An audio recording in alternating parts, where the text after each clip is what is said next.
안녕하십니까. 주식시장의 큰 방향을 제시해드리는 러펀드의 증시 토크입니다. 자, 오늘 5월 17일 목요일입니다. 벌써 한 주가 거의 끝나가고 있는데요. 자, 어제부터 비가 많이 내려서 오늘 아침에도 창밖을 내다보고 비 구경 많이 했습니다. 자, 비가 많이 내리는 요즘 어제와 오늘 글로벌 증시에서는요. 아르헨티나 이슈가 부상을 했습니다. 자, 우리 아르헨티나 하면은 떠오르는 거 무엇이 있으십니까? 아르헨티나의 탱고도 있고, 아르헨티나 하면 유명한 축구 선수 메시도 있고, 그렇죠. 자, 그런데 금융시장에서는요, 아르헨티나 하면 꼭 뒤에 붙는 수식어가 있습니다. 아르헨티나의 눈물. 그것이 바로 수식어죠. 왜 아르헨티나의 눈물이라는 수식어가 금융시장에 자주 붙느냐?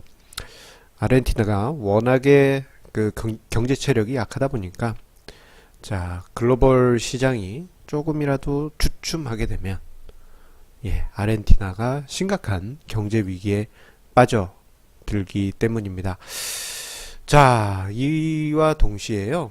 아르헨티나 문제가 불거지면서 IMF가 구제금융을 지원해 주겠다. 그러한 손을 내밀었고, 그리고 이뿐만 아닙니다. 프레자일 5라고 해서 아르헨티나 그리고 터키 등등 해서 금융 취약국 5개국이 위기로 빠지는 게 아니냐, 그러한 이야기가 나올 정도입니다. 참 어렵습니다. 자, 그렇다면요. 요 이슈가 이번 주에 확 올라오면서 증시에 부담을 주고 있는데요. 그렇다면은 요 재료 우리가 어떻게 봐야 될지 한번 분석을 해보도록 하겠습니다. 자, 4년 전 아르헨티나의 눈물 한번 크게 흘린 적이 있었는데 또다시 4년 만에 또다시 아르헨티나의 이슈가 또다시 부상했습니다.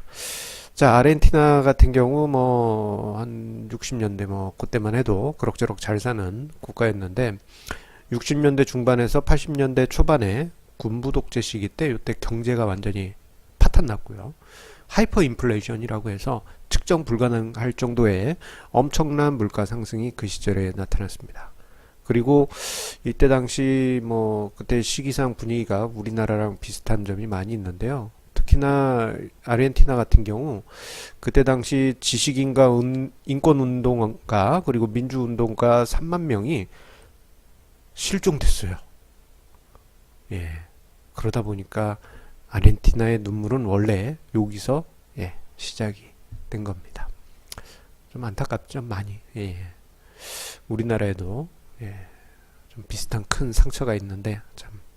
자, 어쨌거나 자, 아르헨티나가 그 시기 때 하이퍼 인플레이션으로 경제가 큰 상처를 입고 난 이후에요.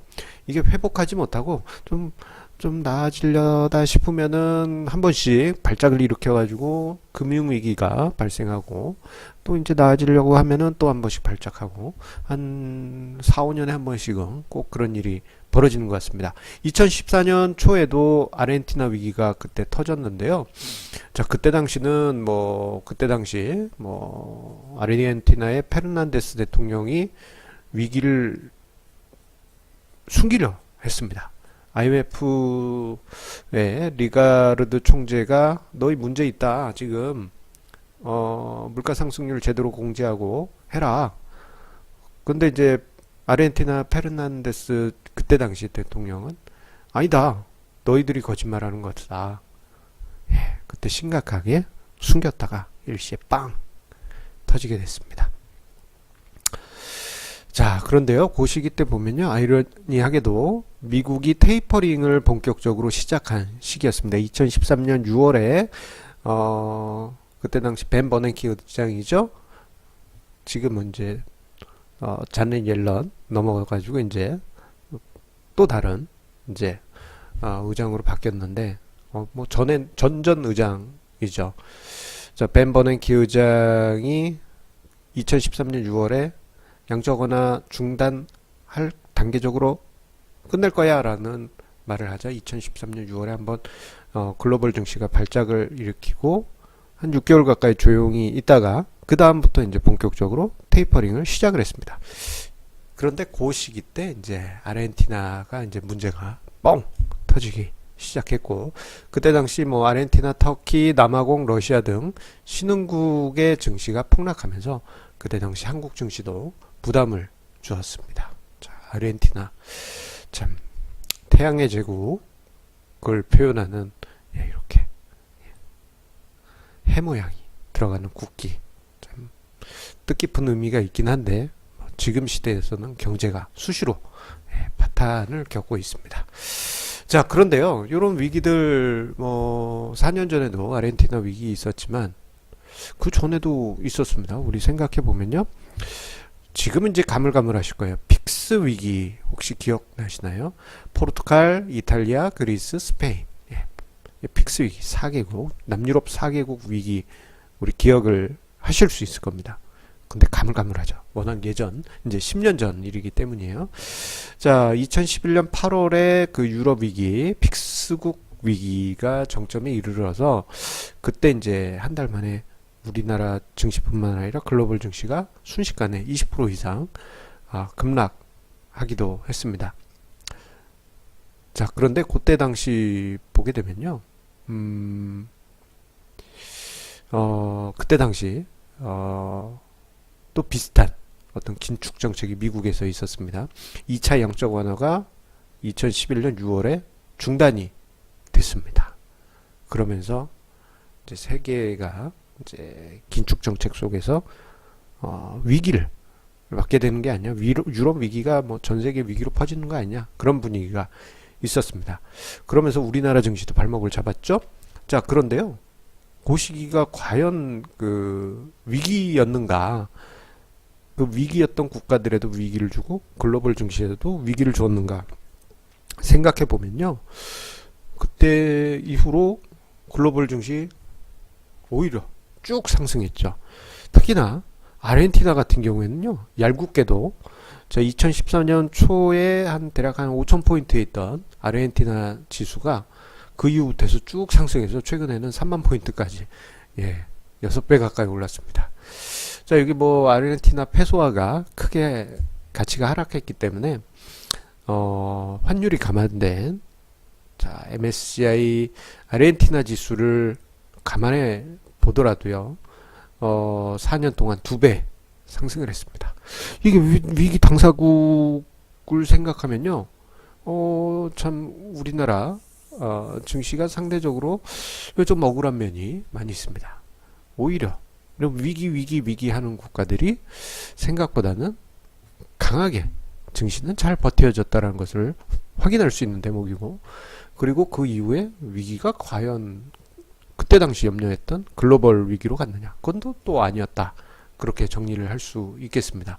자, 그런데요, 자, 이러한 거를 생각을 해보면 우리 IMF 때 사태를 떠올려 본다면은 정작 위기가 아닌 국가는 오히려 두려워할 이유가 없다라는 그런 결론으로 이제 우리가 결론으로 이룰 수가 있습니다. 이게 무슨 말이냐? 이게 뭐 이번에 IMF의 아르헨티나가 구제금융을 받고 뭐 위기로 간다고 하더라도요, 결론부터 말씀드리자면 한국 증시에는 일시적인 충격으로 그칠 가능성이 큽니다. 왜냐? 아르헨티나하고 우리나라하고 어떤 경제 관계가 그렇게 큰 것도 아니고, 뭐 서로 뭐 복잡하게 금융 구조가 엮여 있는 것도 아니기 때문이죠. 자, 우리나라 20년 전 IMF 시대 때 생각하시면 됩니다. 그때 당시 우리나라 97년 초부터 조짐이 있었고 97년 12월에 IMF에 구제금융을 신청했고, 그 충격이 증시에서는 98년 6월까지 1년 반 동안 지속이 됐죠. 그 기간 종합주가 지수는 뭐 50% 이상 하락을 했는데 체감적으로는 거의 한 뭐 10분의 1 토막 나는 것처럼 큰 폭락이 있었습니다. 자, 그런데요, 그 시기 때 미국 S&P 500 지수는 오히려 50% 이상 급등했고요. 자, 독일 닥스 지수는 더블 올랐습니다. 위기가 아닌 국가에서는 오히려 기회가 되었던 것이죠. 그리고 옆나라 일본 같은 경우에는 뭐 일정 부분 우리나라뿐만 아니라 아시아국의 금융위기 영향이 조금 있긴 했습니다만 한 20% 정도 하락하는데 그쳤습니다. 상대적으로 양호한 편이었던 것이죠. 그렇기 때문에 자, 뭐 나중에 뭐 이런 이슈들 많이 나올 겁니다. 아르헨티나발 프리제일 5 국가들의 위기 이런 이슈들 또는 차후에 뭐 또다시 뭐 픽스 국가들이 위기가 있을 것이다. 뭐 그런 얘기가 나올 수도 있겠죠. 그런 뭐 이슈들이 있다고 한다면요. 내성이 강한 국가의 경우에는 금융 취약 국가가 위기가 발생한다 하더라도 오히려 더 강하게 버틴다라는 것을 우리가 생각해 볼 수 있겠습니다. 그렇기 때문에 아르헨티나 이슈 때문에 겁먹지 마시고 위기론에 덩달아 빠지지 마시기 바랍니다. 예. 그리고 중요한 거는 한국 경제 우리나라 정말 강합니다. IMF 이후에 20년이 흘렀습니다. 거의 좀 크게 좀 과장해서 얘기하면 사반세기가 흘렀습니다. 예, 아르헨티나하고 동급으로 그렇게 우리나라를 낮추어 생각하지 마시라. 우리나라 정말 강합니다. 자긍심을 가지고 투자에 임하시고 악재 그렇게 두려워하지 마시기를 다시 한번 강조드리겠습니다. 자, 오늘 증시 토크는 여기에서 마치도록 하겠고요. 서울은 비가 너무 많이 해가지고 날이 많이 습합니다.